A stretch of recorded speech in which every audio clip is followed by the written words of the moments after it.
Hello everyone and welcome to our new PowerPoint lecture. The theme is health and nutrition, our sub-theme, and the topic of your reading selection is childhood obesity. Let's take a look at those pictures first before we begin with our lesson. Look at this, two children sitting on a couch here and here with obviously fast food in their hands, watching some sort of media, probably TV. Okay, look at their weights. Look at this child here, this picture, with a device in his hand, remote control for a game, video game. Look at his sibling here too. Okay, look at this child with obviously junk food on his lap, watching TV. Okay, and look at all these types of food that kids are eating nowadays, their favorite. And notice this one, tech obesity. Tech obesity means that it is obesity that's related to technology. Children are sitting all day on their couches in their rooms, just using one type of technology device. Okay, whether they're playing online games, whether they're listening to music, whether they're chatting, etc. And look at this girl here, you know, confused between whether to eat these sugar and butter-filled donuts or this healthy apple. So this is the dilemma that's going on today among our youth, leading to obviously obesity, which according to doctors is a disease. Okay, we're going to discuss issues related to modern day living, discuss the selection together. Childhood obesity, forget small steps, tackle big food. Let's begin by answering the following discussion questions together. Name two harmful health effects of modern living on human health. 1. 2. Choose one of these phenomena, health effects, and tell what it could lead to. 3. What can be done to tackle this issue, especially among the youth? Okay, obviously two health effects. One of them is obesity. The other one, let's take a look. One health issue related to modern day living is anxiety and stress. We see this on the rise everywhere around the world. The reasons behind stress and anxiety are the fast-paced world we live in today. We are constantly connected whether we like it or not. Jobs have become more demanding, and the young have become attached to social media, which in turn has developed great pressure on them and feelings of anxiety in them. You know, the competition, visibility on social media, the number of likes, expressing yourself, cyberbullying, which is exerting huge pressure on our youth and causing new types of mental disorders that we had never heard of before this age. Now, the other issue, okay, this is one. The other issue is obesity, which will be our focus today. It is a modern day issue because it has been on the increase with modernity, especially among the youth. Today, children and teens eat a lot of junk food, a lot, because they find it more appealing, more attractive, more tasty than homemade food.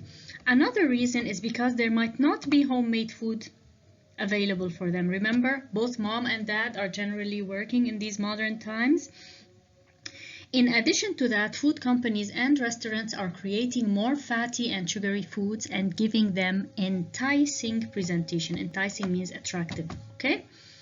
Look at all those ads related to desserts, to crepe, to chocolate ice cream, to those, I mean, overstuffed coffees and overstuffed hot chocolates with cream, with caramel, with nuts.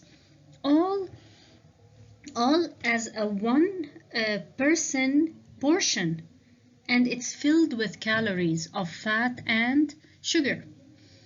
All this leading to obesity. Now, what are the effects? I chose the phenomena I chose is obesity. What could it lead to? Heart disease and diabetes, of course, high blood pressure, clogged arteries and veins, diabetes at an early age.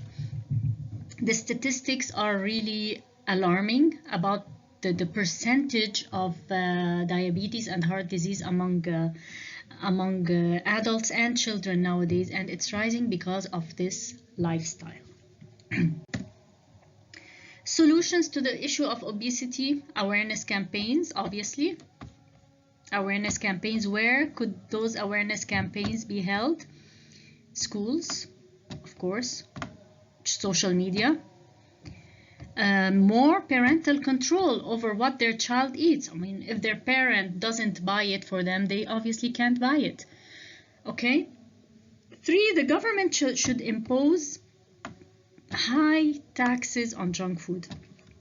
If you notice, guys, if you compare a healthy meal to a, let's say, a McDonald's meal or any fast food chain meal, the healthy meal is much more expensive. And this is an issue. Okay, you buy 2 meals of this for probably 1 meal of this healthy food, and this is one reason why junk food is more consumed nowadays. We'll talk about that further. This takes us to our new lesson: childhood obesity. Forget small steps, tackle big food. Now let's listen to the audio of this first selection. Here, a fitness blogger, in the first paragraph, a fitness blogger and personal trainer is being criticized for promoting damaging body image messages after releasing workout videos that teach children as young as 1 how to squat, salsa, dance, and eat healthily. Ishai Bynes, 29, uses her platform as a social media influencer to show off her toned body and run her Australian fitness empire.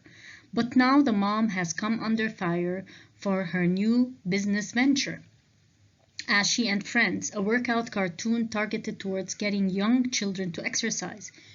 Featuring cartoon characters which will help animated Ashi and her magic shoes fly around the world, each edutainment episode will teach children about geography, language, music, nutrition, and fitness according to the Ashi and Friends website. Because more than ever, it is critical. Notice how they wrote critical. Very important to inspire a love of health and fitness in our children. So the author chose to begin the article with an interesting story, or what we call an anecdote, to present to us the main idea of the topic, which is about getting children to be more active, health issues related to children not eating healthy, and obesity. Paragraph 2, we are in a global health crisis, and it grows worse by the year. Look at those alarming statistics. By 2030, almost half the world will be overweight. Okay, can you believe this? Or obese. Half the world, which is a lot, if current trends continue. According to WHO, the World Health Organization has warned, there are already 124 million obese children, a more than 10-fold increase in 4 decades. 10-fold meaning times 10, okay? In the past 4 decades, 40 years. More than 1 million of these 124 million obese children live in the UK, which has the worst obesity rates in Western Europe. 4 in 5 will grow up to be obese adults, and the leader of the UK's pediatric body warns that this will cost them 10 to 20 years of healthy life. After all, obesity is a short but painful trip to hell. Yes, it is. Okay, when a person is obese, they are sick. Okay, they are more susceptible to many diseases, such as heart disease, diabetes, and some types of cancer. Now, how does the author start her article? We already said that. The author starts her article with an anecdote or an interesting story or a brief narration about a woman who is a fitness blogger and social media influencer and her role in teaching children how to be healthy and fit. This type of introduction does what? Three things: attracts the reader's attention, arouses their curiosity to read more about this woman, and puts the reader in the general atmosphere of the text, which is about how critical it has become for us to train our children to be healthy and fit. Again, in such a question, you give me the type of introduction and you give me three purposes. Now let's take a look and listen to the second part of the article. This is a national problem, both in cause and consequence. Consequences are negative effects, of course. The chief executive of NHS England, Simon Stevens, has warned that obesity could bankrupt the health service, yet the government response has been as modest and inadequate as these figures are shocking. Medical experts describe its childhood obesity strategy as weak, embarrassing, and even insulting. Though it inherited a tax on sugary drinks, which comes into force this year from George Osborne, it rowed back from restrictions on price-cutting promotions and junk food marketing or advertising. Instead, the strategy relies heavily on measures such as school activity programs. However, new research shows that school-based programs won't solve the crisis. Without tougher action on the food industry, it will cash in while the rest of us pay. So according to the author in paragraph 3, just making campaigns at school is not enough. You have to target those food companies, okay? Take a look at this diagram here. Childhood obesity is estimated to cost a whopping $14 billion annually. Annually means yearly, okay? In direct health expenses. Because why? Obese people are more susceptible to many deadly diseases. Paragraph 4, campaigners warned that school activity programs would not be enough. Now research proves they were right, even when such initiatives tackle both diet and exercise and make effort to reach out to families. Children in schools in the West Midlands were given a year of extra physical activity sessions, a healthy eating program, and cookery workshops with their parents. It failed to have any significant effect on children's weight. The researchers' conclusion was clear: much more ambitious action is needed. Okay, identify in reference to paragraph 3 and 4 the flaws in the government's response to the obesity crisis. Obviously, the author was critical of the response of the UK government. Based on paragraphs 3 and 4, one can infer that the government's response was insufficient, meaning it's not enough. For even though it inherited a tax on sugary drinks from the previous government, there was a tax on sugary drinks, it rowed back from restrictions on cutting promotions and junk food marketing or advertising, relying heavily on measures such as school activity programs instead.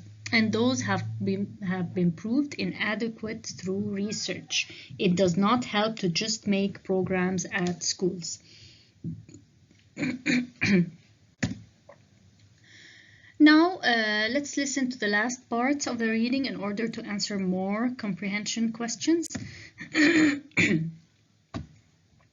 The causes of obesity epidemic.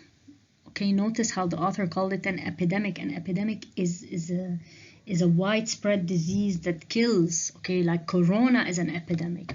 Are multiple and complex. The causes are both multiple and complex.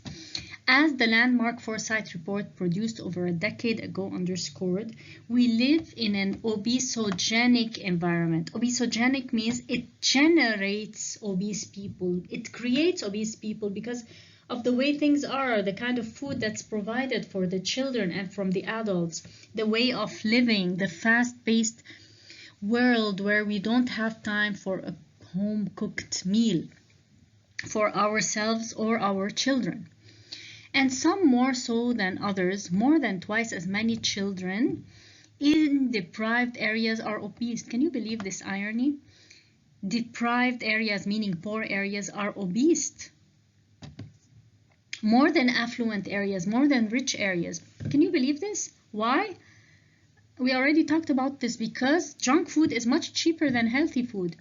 TVs and smartphones in bedrooms is another reason, and reliance on cars play their part. So too do food desserts. We already talked about the enticing desserts filled with sugar and butter and enticing designs.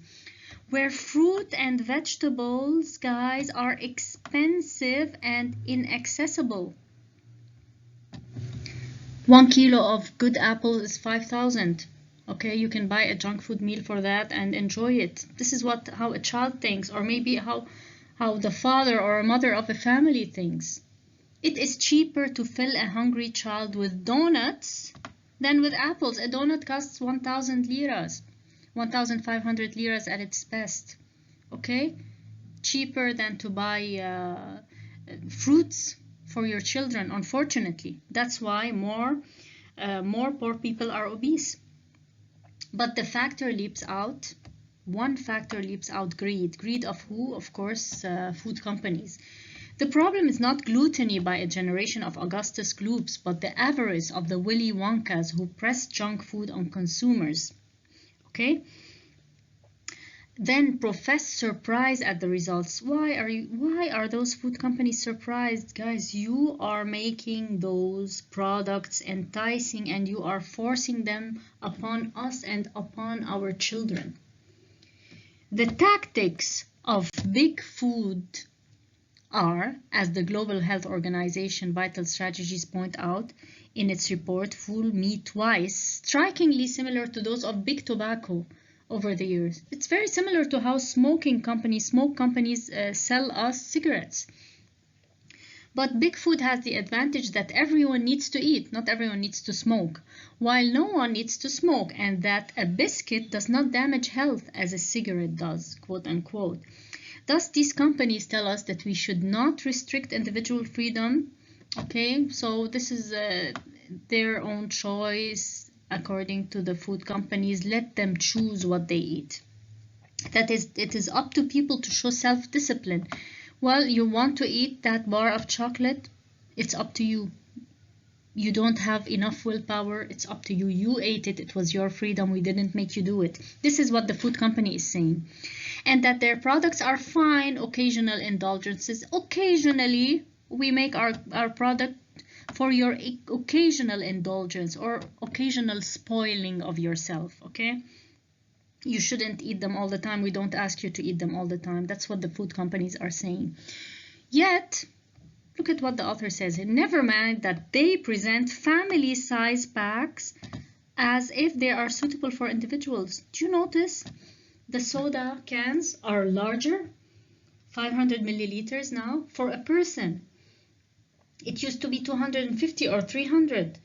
Now it's more. People are given the idea that they should consume more as an individual. Pizza sizes are bigger, burger sizes are bigger, dessert sizes are bigger, okay? Nor that highly processed foods packed with salt and sugar tend to be cheaper to produce. This is the sad truth. Store and deliver, as well as being habit forming. Okay? So refer back to paragraphs 5 and 6 to indicate 3 causes of obesity. They're obvious. There are innumerable causes behind the obesity epidemic. Living in an obesogenic environment, one that produces obese people. TV, smartphones, and bedrooms, reliance on cars, okay? Food, desserts, fruits are more expensive, and vegetables and inaccessible than other junk food, okay? Another factor is the greed of companies. This the author concentrated on, okay? They're brainwashing people into believing that they should not restrict individual freedom, okay? That it's up to the individual to show self-discipline. It's not up to them, okay? And they can enjoy the occasional indulgence in their product, while they are presenting family-sized packs as if they were suitable for individuals. So according to the author, who is the culprit here? Who is the criminal?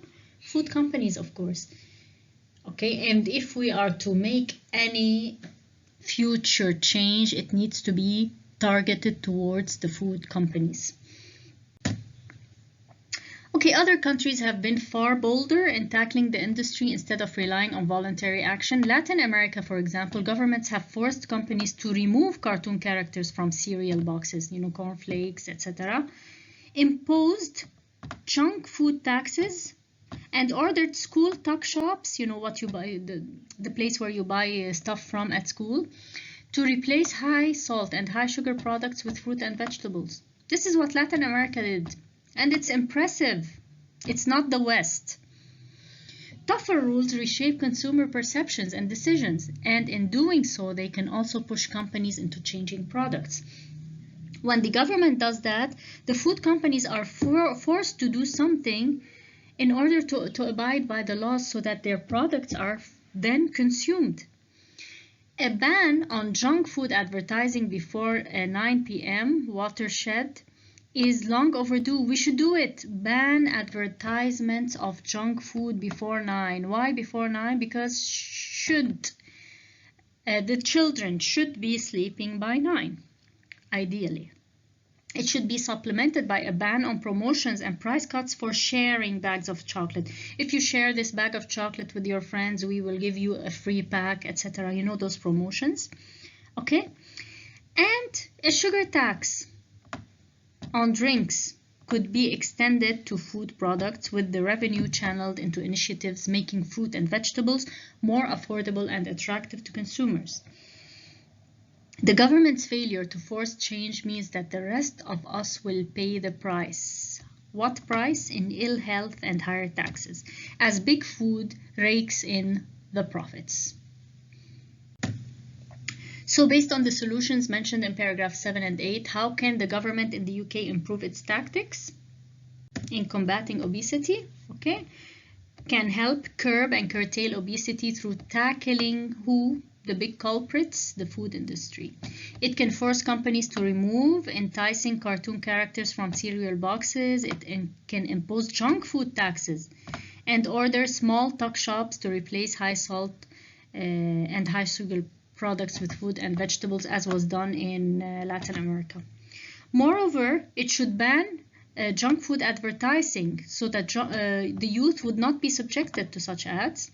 The UK government should also implement a ban on promotions and sharing bags, etc., with implementing a sugar tax on drinks and food products while making fruit and vegetables more affordable to consumers. Okay, more affordable to consumers. Such tough rules would reshape consumer perceptions and decisions and push companies into changing their products. Okay. So, organizational skills questions. Refer back to paragraph 1 to explain the idiomatic expression has come under fire. We were talking about this blogger by the name of Ashy Vines who came under fire. Okay. Come under fire for her new business venture. What does come under fire mean? It means she was attacked, okay, because of what she is promoting. So the idiomatic expression, what's an idiomatic expression, by the way? It's an expression where the literal meaning of the words is not the meaning intended, okay? For example, if I say the quiz was a piece of cake, I don't mean that it was a literal piece of cake. I mean it was easy. Okay, this is what an idiomatic expression has come under fire. Ashy Vines did not come under literal fire, but she was criticized and was held responsible for the images and ideas promoted by her edutainment series. Edutainment is a word that included education and entertainment. Now, paragraph 2 has a figure of speech. Identify it, indicate its type, and explain it. This is paragraph 2 here. Let's take a look at it. Where is the figure of speech? Take a close look at it. After all, obesity is a short but painful trip to hell. Okay? Oh, is obesity literally a painful trip to hell? No. But figuratively speaking, it is. What kind of figure of speech is this? Okay? We didn't say it's like a trip to hell.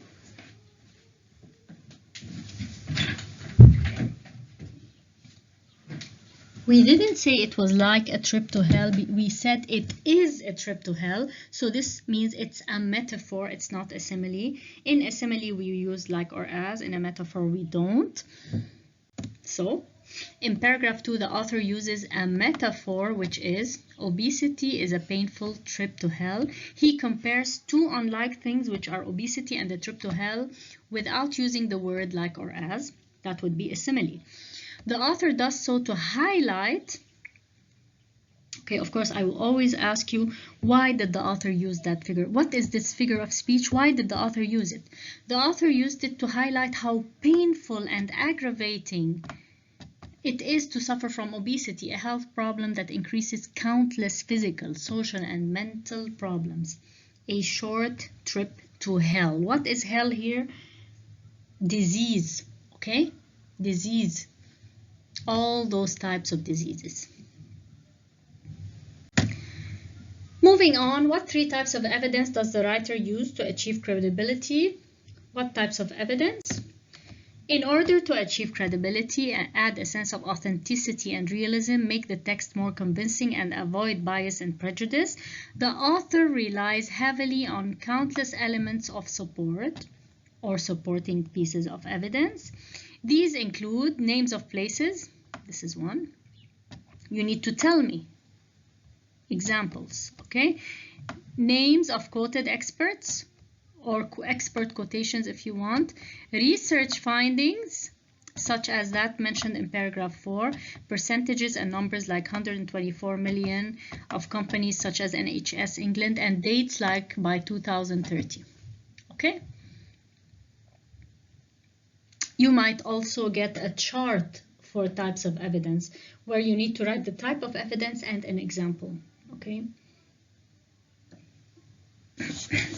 2 ways in order to ask such a question, but it's a generally very easy question. How are paragraphs 5 and 6 thematically related?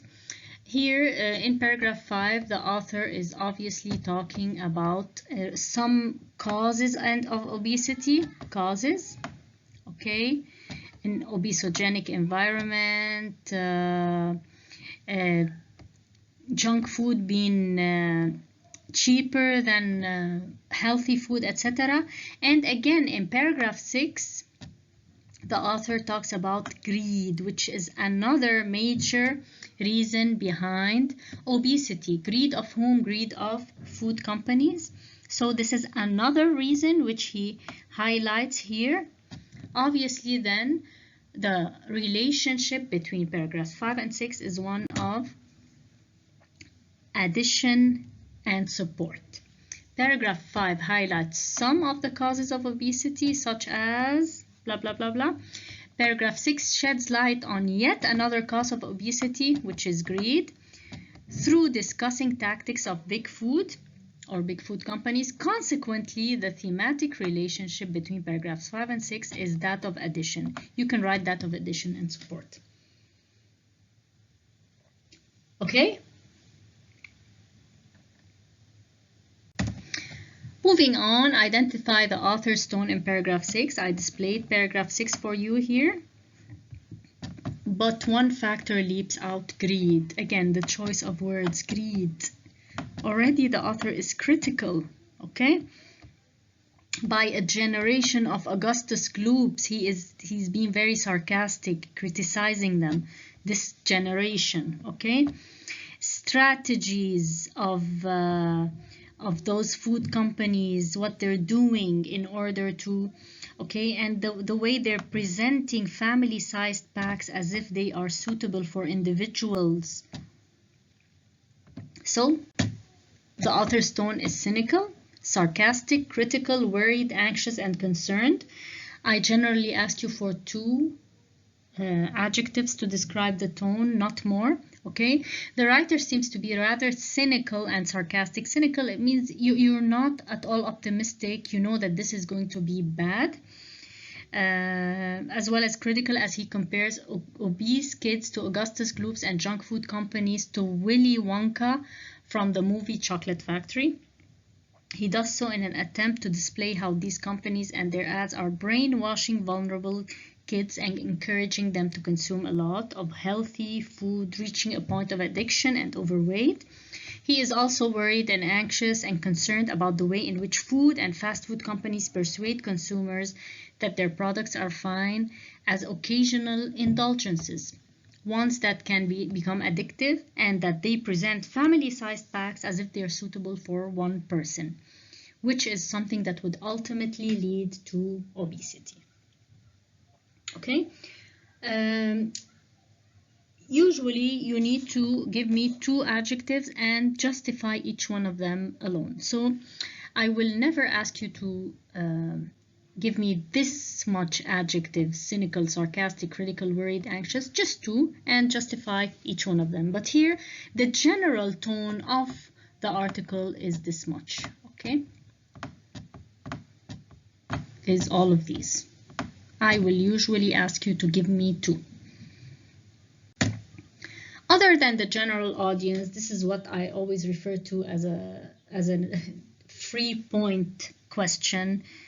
If you are specific and justify well. Other than the general audience, who might be interested in reading such a selection? Explain.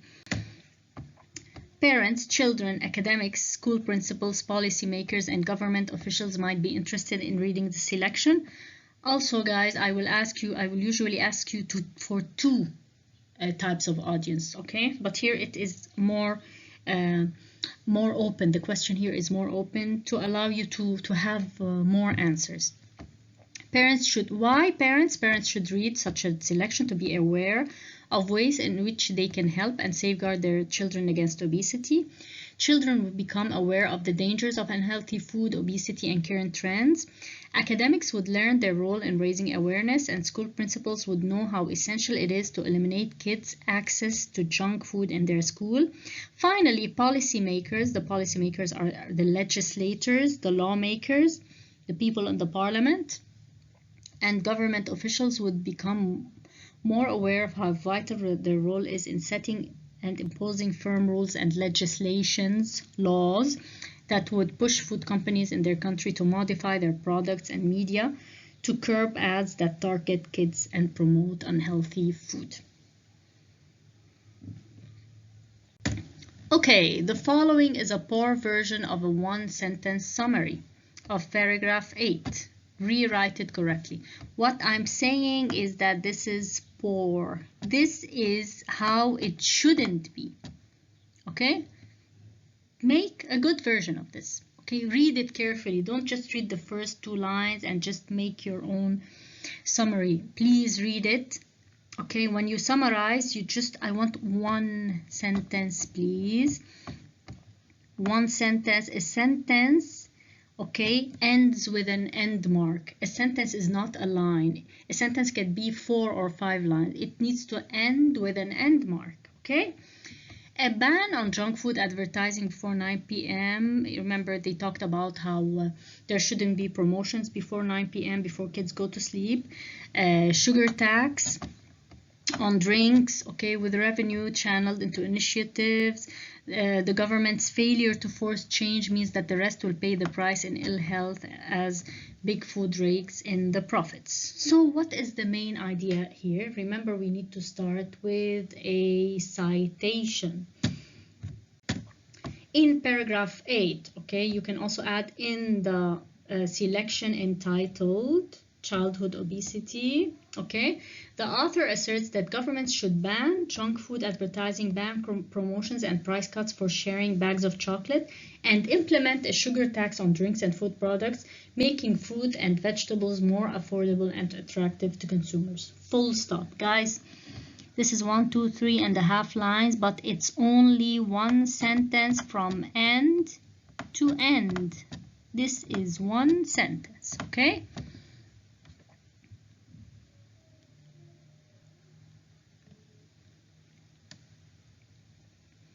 Now, extracts. Again, after you had written the main idea of each paragraph next to it, when you're reading this, we'll make this a piece of cake. The reading selection has 8 paragraphs. Each of the following extracts was taken from one end. Put it back where it belongs. Extract A. No wonder then that kids consume such an amount of junk food and fast food, for the prices of vegetables and fruits make it difficult for parents to provide their kids with a healthy diet. Remember when we were talking about how junk food is much cheaper than fruits and vegetables and healthy food? Okay, so this is where it belongs. As such, other countries should take Latin America, setting tougher rules to force companies to modify their products. Also very easy in the part where they were talking about Latin America imposing taxes and taking strict and tough measures. So, extract A, best completes or fits as you like, paragraph 7. Extract B, best completes, paragraph 6, full stop. Okay? The table below shows the secular trends in the prevalence of obesity in Brazilian adults by region in 75, 89, and 97. Read it carefully and then answer the questions that follow. Take a look at it. This is the region in Brazil, Northeast, Southeast Brazil. Okay. Okay. These are the years. Male and female. Okay, look at the trends here. 1.2, 2.4, 4.4, 2.9, 5.8, 8.4. And generally in the males in all of Brazil, obesity 2.1, these are percentages, 4.1, 6.4. Notice the trend in the increase. Okay, now we go to the female population. 1975, 4.1, 1989, 7.8, this is in the Northeast, then a whopping 12.5%. Southeast, okay, again, okay. So in Brazil in general, 6% of females were obese in 1975, 10.9% in 1998, and 12.4% in 1997. So what do you notice about the trend? If we are to talk about similarities and differences, okay, in both genders, similarities, they're both increasing. Differences, we noticed a larger percentage of obesity among females. So, of course, we start with the topic sentence here.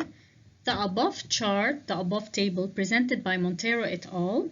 Displays the secular trends in the prevalence of obesity in Brazilian adults by region in 1975, 1989, and 1997. And what we did in the next part here is the analysis of the numbers. Write them.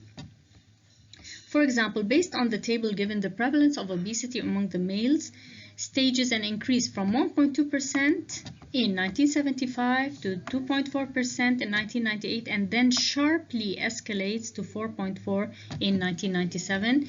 Similarly, we talk about the female population. Okay, upsurge from 4.1%, okay, to the highest rate reached by males, etc. Okay, then at the national level, we talk about Brazil in general. The table stages an increase in the prevalence of obesity from 2.1% to 6.5% in 1997 among males, and a sharp escalation, a steep increase from 6% in 1975 to 12.4%. Guys, this is more than double. Okay, more than double. Among females, consequently, the table shows the prevalence of obesity increased in both genders. This is the similarity, but the difference more so among females than males. For instance, at the national level, the rate for women was almost double that of men.